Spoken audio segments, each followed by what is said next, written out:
thank you so much for being here. I'm so excited. As these guys know, I'm a UConn alum. Yep. Grew up going to games. We've been season ticket holders, men's and women's, for years. So my favorite guest yet here on First Take. Thank you. Hey, when I walked in and I heard these guys, I thought we stumbled on the Republican primary. I thought we stumbled on the debates here, you know? I was hoping Molly would get a chance to ask a question once in a while. It did rate well. It did rate well. It did.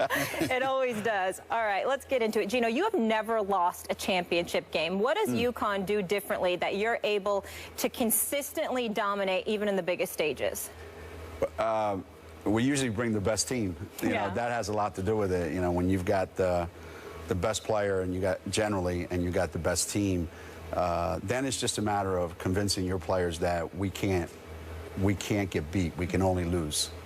And a lot of times I think players, when they get in that big stage, are afraid to lose, so they don't play up to their abilities. You know, people talk about choking. It's not that players can't perform. It's just the fear of losing kind of paralyzes them, and they start thinking about it. So we just try to put the focus on, listen, we're the best team. No matter if they played their A game or not, we're still going to win as long as we play our A game. And we just go in with a lot more confidence than the other team, I think. Boring, mundane, monotonous, I don't know which word is appropriate, but I want to know, do you, with all of this winning, considering the fact that you have more championships than the entire women's basketball field combined of active coaches, I want to know, are those feelings, those emotions, anything that ever touches you? And if not, why hasn't that happened with you yet when you've won so much? There are times when you think about it, Stephen. I'm not gonna lie. There are times when you sit back and you're talking with your coaches and your players sometimes in the off season or quiet moments, and you just say, you know, it's incredible what we've done. As long as you don't sit back and congratulate yourself every day about it, it kind of gives you a sense of self-confidence in you and your team, and say, we're the only players, we're the only coaches that really know right now what it takes to win a national championship. This group of players has won 3 in a row. And we sit there and we think, you know what, if it comes down to that, we've got something nobody else has. So we just use it as a form of, that's our badge. That's our armor that protects us. So what part of your incredible success is coaching and how much is recruiting? And I guess my question is, could Stephen A. win with the players you're able to recruit? Seriously. Could he? Maybe so. Maybe so. It would be like, could we throw any of you guys on American Pharoah and win the Kentucky Derby? He's the best horse, but probably not. So I think you have to have the best players, and you have to know how to put them in positions to be successful. Well, is it 50-50, would you say? I think coaches lose more games than they win. Wow. First, you lose in recruiting. You don't get the players. Yeah. Then when you do get them, you mismanage, or you put them in positions where they can't be successful. You put a guy who can only play in this part of the floor, and you try to make them play over here. Or you put them in a system that doesn't suit your players. Then I think coaches are losing games. If a coach just manages and puts them in a position where they can be great, then it's up to the players. I'm wondering, when I think about you and your coaching career, A, have you ever thought about coaching the men's program at UConn? And I mean, seriously, I've often wondered, because I think, and obviously you guys, I mean, Kevin Ollie guided them to the national championship, and we all know the history of UConn men's basketball. But considering what you accomplished, I've wondered if you ever thought about it and how badly you've ever wanted to do it, if at all. Not at UConn. Why not at UConn? Because I think we had a great coach, and we have a great coach now. I love baseball, and I used to play baseball all the time. And, you know, when your second baseman gets hurt, you don't put your shortstop over there because now you're lousy at both positions. So I would never want to put us in that situation. But there's been opportunities, but I'm at a stage in my life now where when I was 35 or 40 and that opportunity came along like it did later in life, who's to say I wouldn't have taken it? But right now, I'm kind of happy where I am. You made some remarks back at the Final Four about men's college basketball, Yeah. saying that just as a spectator, you find it to be a joke. There are only about 10 teams that you would sort of pay to watch because they just can't score. Right. That they'll tell you, I'm just reading the rest of your quote here, bottom line is nobody can score, and they'll tell you it's because of great defense, great scouting, a lot of teamwork, nonsense, nonsense.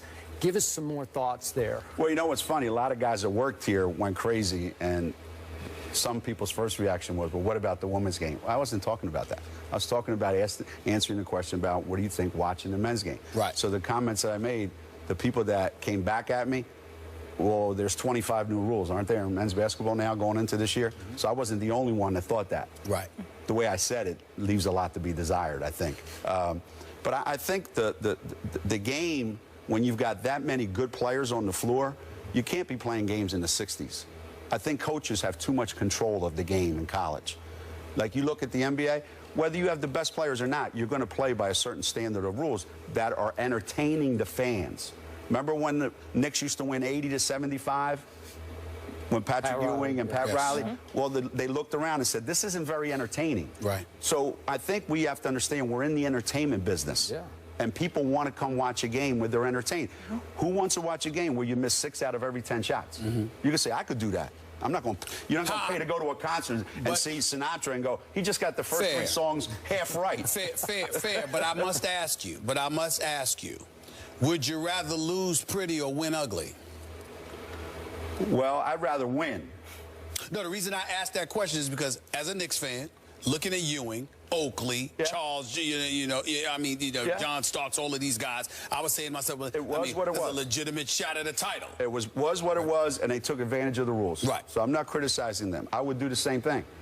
But once you change the rules, now you will lose pretty. Right. No question.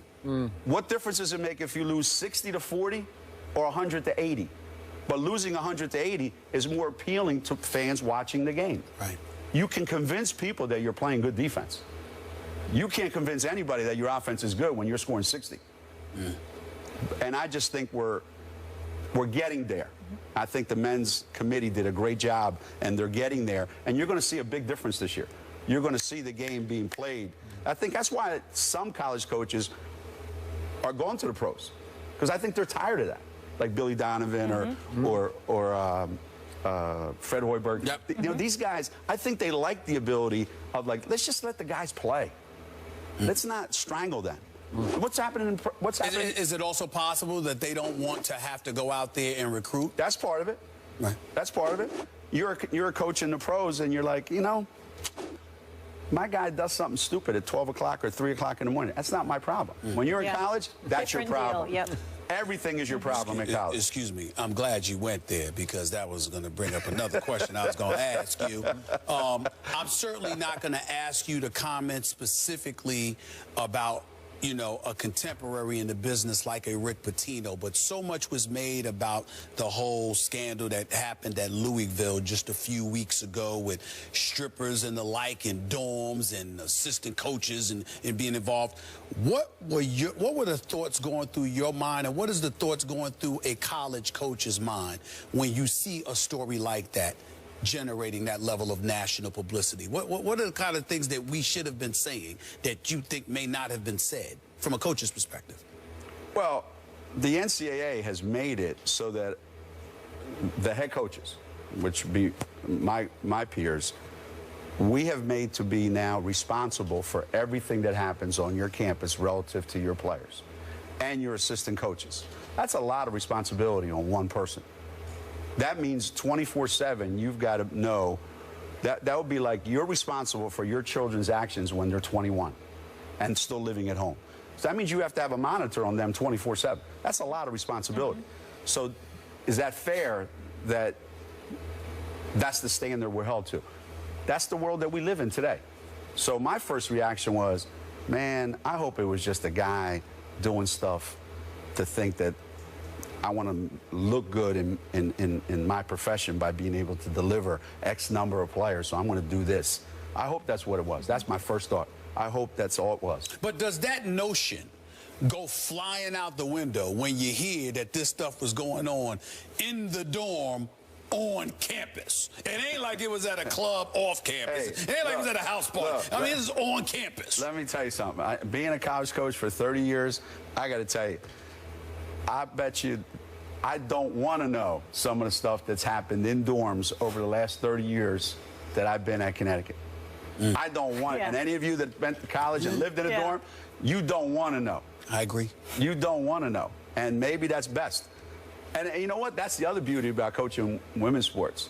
Generally speaking, we don't have to have that kind of stay up late at night waiting. And it's unfair, too. You know, you got 15,000 people ages 18 to 22, all in close proximity.